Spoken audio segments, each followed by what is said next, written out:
Are you ready?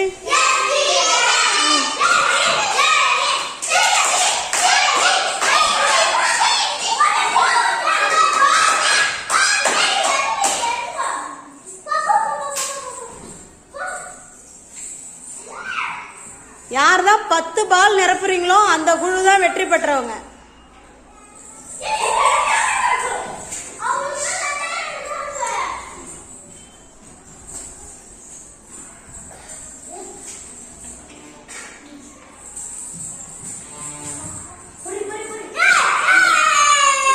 எங்க இங்க பாரு ப்ளூ கலர் பால் கீழே இருக்கு. 10 பால் இருக்கான்னு எண்ணி பாருங்க.